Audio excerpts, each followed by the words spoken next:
बड़े अफसोस की बात है कि मैं वहां नहीं पहुंच सका। बड़े अफसोस की बात है कि उसका एक्सीडेंट हो गया। बड़े अफसोस की बात है कि वह अब जीवित नहीं है। बड़े अफसोस की बात है कि हम तुमसे नहीं मिल सके। तो इस तरह के सेंटेंसेस हम डेली बोलचाल में खूब यूज करते हैं। तो ऐसे सेंटेंसेस का स्ट्रक्चर क्या होगा, आज हम वही सीखने वाले हैं। तो hello students, welcome to the channel let's learn English. तो चलिए बिना देरी किए हुए हम इन सेंटेंसेस का स्ट्रक्चर सीखते हैं। तो आप लोगों ने नोटिस किया होगा कि जब हम इस तरह के सेंटेंस बोलते हैं तो उनमें दो सेंटेंसेस मिले हुए हैं। जैसे एक है बड़े अफसोस की बात है कि मैं वहां नहीं पहुंच सका। बड़े अफसोस की बात है कि उसका एक्सीडेंट हो गया। तो इसका स्ट्रक्चर क्या होगा, बड़े अफसोस की बात है कि इसके लिए हम लिखेंगे इट्स अ पिटी दैट, फिर प्लस सेंटेंस, फिर अगला सेंटेंस जो होगा वो लिख देंगे।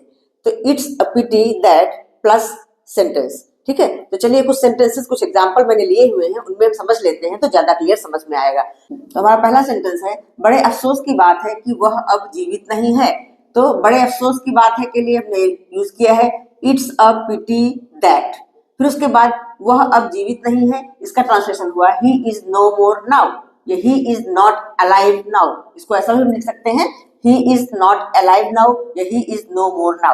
ठीक है, क्लियर समझ में आया। तो हर सेंटेंस में जो इस तरह के सेंटेंसेस बोले जाएंगे तो हर सेंटेंस में इट्स अ पिटी दैट हम यूज करेंगे। उसके बाद फिर नेक्स्ट सेंटेंस जिस तरह का होगा, जिस टेंस में होगा, वैसे ही हम उसको यूज करेंगे। तो जैसे अगला सेंटेंस है बड़े अफसोस की बात है कि मैं वहां नहीं पहुंच सका। तो इट्स अ पिटी दैट, ये तो सेम वही है, it's a pity that I could not reach there. I could not reach there, मैं वहां नहीं पहुंच सका, यहाँ पे सका आ गया है तो कैन का पास्ट टेंस कुड हो गया, I could not reach there. Next sentence है बड़े अफसोस की बात है कि हम उससे नहीं मिल सके। तो इसके लिए वही it's a pity that we couldn't meet him. ये इसको कुड नॉट करके भी लिख सकते हैं, शॉर्ट में लिख दिया वी कुडंट मीट हिम। तो ऐसे सेंटेंस जो कैन या कुड की हेल्प से बनते हैं, तो उस सेंटेंस का स्ट्रक्चर क्या होता है, इजी है। सबसे पहले सब्जेक्ट लिखेंगे, फिर कुड, उसके बाद वर्ब की फर्स्ट फॉर्म और फिर ऑब्जेक्ट। ठीक है, यही तो लिखते हैं। अगर नेगेटिव है तो कुड नॉट हो गया, कैन होगा तो कैन नॉट हो जाएगा। नेक्स्ट सेंटेंस है बड़े अफसोस की बात है कि तुम परीक्षा में पास नहीं हो पाए।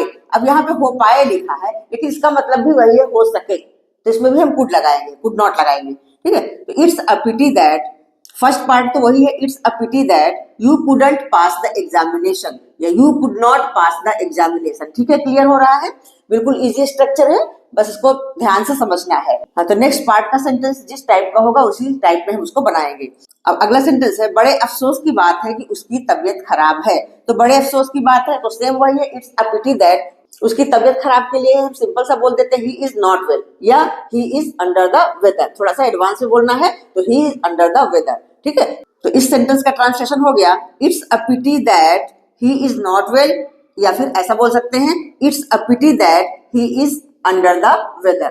नेक्स्ट सेंटेंस है कि बड़े अफसोस की बात है कि उसका एक्सीडेंट हो गया। तो जब हम दुख जताते हैं, किसी का एक्सीडेंट हो जाता है तो हम ऐसा ही तो बोलते हैं, बड़े अफसोस की बात है या बड़े दुख की बात है कि उसका एक्सीडेंट हो गया। तो बड़े अफसोस की बात है वही इट्स अ पिटी दैट। तो इसका जो नेक्स्ट पार्ट, इतना पार्ट है, इसका ट्रांसलेशन होगा he met with an accident. He met with an accident. ठीक है, तो आई होप आप लोगों को समझ में आ रहा होगा। इस स्ट्रक्चर का यूज करके बहुत सारे सेंटेंसेस बनाए जा सकते हैं, जितने आप चाहे उतने बना सकते हैं। जैसे कुछ और भी एग्जांपल ले सकते हैं कि हम कहें बड़े अफसोस की बात है कि वो पार्टी में नहीं आया। जैसे हम उम्मीद कर रहे थे कि वो पार्टी में आएगा लेकिन नहीं आ पाता है, तो हम ऐसा बोलते हैं ना बड़े अफसोस की बात है वो पार्टी में नहीं आया। तो इसको इंग्लिश में कैसे बोलेंगे, it's a pity that he did not come to the party. It's a pity that he did not come to the party. इस तरह से आप लोग भी प्रैक्टिस करिए, और भी जो आपके दिमाग में है इस तरह के सेंटेंसेस उनको इंग्लिश से बनाने की कोशिश करिए। हाँ, तो अब एक सेंटेंस आप लोगों की प्रैक्टिस के लिए, बड़े अफसोस की बात है कि वह यहाँ नहीं है। बड़े अफसोस की बात है कि वह यहाँ नहीं है, इसको कैसे बोलेंगे कमेंट सेक्शन में लिख करके जरूर बताना। That's all for today. See you in the next video with some more useful and interesting sentences. Till then, bye bye.